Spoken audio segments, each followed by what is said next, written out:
Hello, beautiful people. Welcome back to our channel. Of a truth, during the issues that had to do with the Igbo speaking up strongly over the issue of agitation and the fact that they want their land defended, especially with ESN, in operations. I could still remember during the saga that caused the saga between Nigeria and Twitter, where the Nigerian president was seen using his social media handle saying they will treat the Igbos in the language they will understand. It trended for a while, caused a lot of issues. Right now, fast forward now to few hours into the D-date, where HDOS, that's a head of Directorate of State of Indigenous People of Biafra, hearing that President Muhammad Buhari himself will be visiting Imo State. Already, Imo State government is on countdown. They are preparing their roads, cleaning up the whole places, painting the roads anew for the preparation and the homecoming. Permit me to use the word homecoming of the president to Imo State.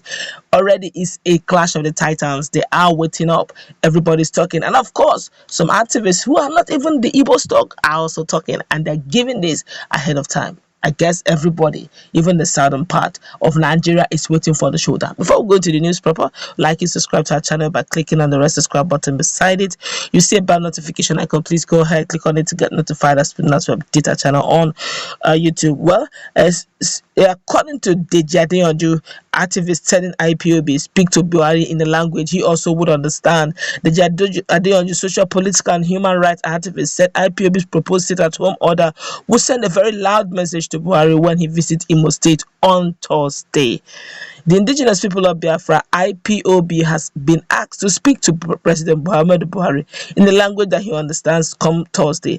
Deji Adeyanju is speaking strongly, saying in a series of tweets on Wednesday, the right activists warned that residents of Imo State may be killed if they troop out to welcome the president. Hence, they need to stay indoors. Okay, let's continue with the news first. The convener of Concerned Nigerians also faulted those criticizing Ipob over the sit-at-home order. According to Adeyanju, Ipob should speak to Buhari in a language he understands tomorrow when he visits Imo.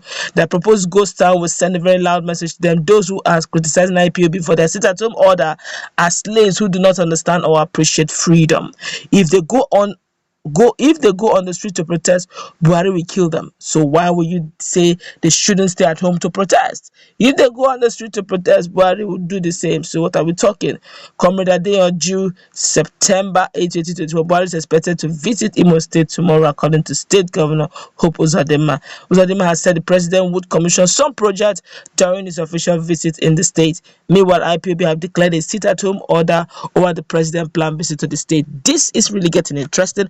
According to what the you said and some of the analysis, if it was a case of everybody come out, let us protest, let's be truthful to ourselves.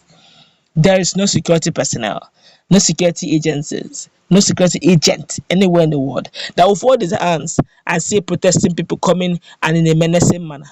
They will either use tear gas, or they use canister, or they will use water, whatever it will take, to protect the president from coming to any bodily harm.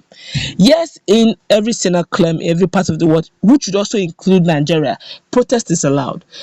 But in Nigeria, because of the sensitivity and the tension in Nigeria, ethnic diversity, which for a while now has been grossly being mismanaged, especially by this present dispensation, it has caused a lot of tension, and most government officials are always scared of any form of physical protest because it can easily degenerate to something else that is uncontrollable. A case study is the NSAS protest that started in a very jovial manner and escalated into something very big.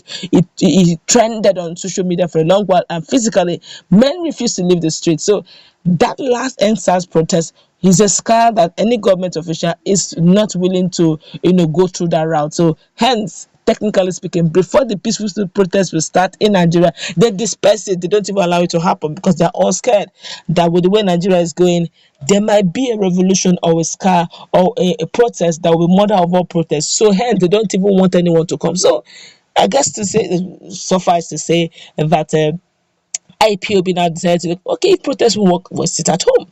Now, if you're sitting at home in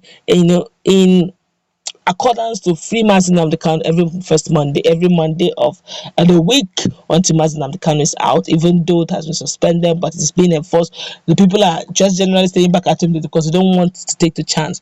If you go out outside, you don't know what may hit you, whether it is a mistake or stray or deliberate, but if you stay back at home, honestly, technically speaking, humanly speaking, using your psychological okorishi, like the Igbos will say, okolo ori, like the Yorubas will say, whatever you are using, you will just know that if you are sitting back at home, except the hands of nature comes to you, rarely will a gunshot come to you except there's something targeted at you.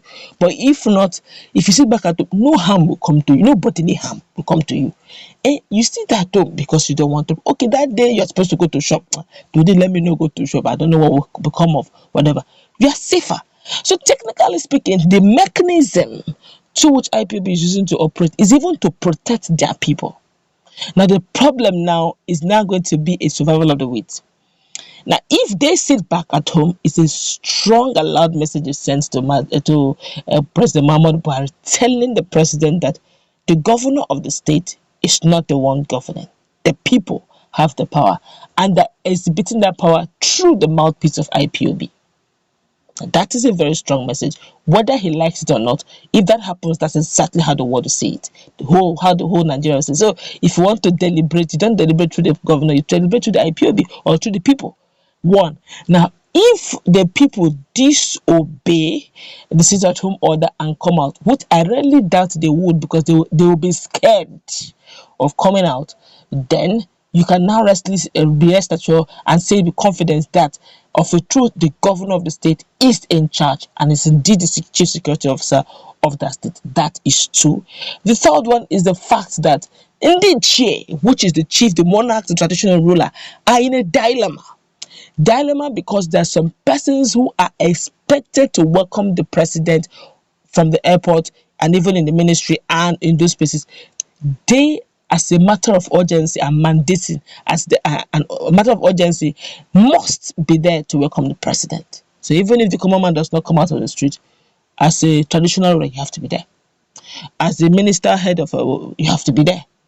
So in as much as the roads are free, depends on how the president looks at it. If he comes to the airport and he sees a crowd of NDG, traditional monarchs, the likes of head of parastatals, in their complete crowd, cheering him and welcoming him, and however way they want to do it, hire some sort of crowd that will be on the street waving to the president down to wherever they're going to lodge him.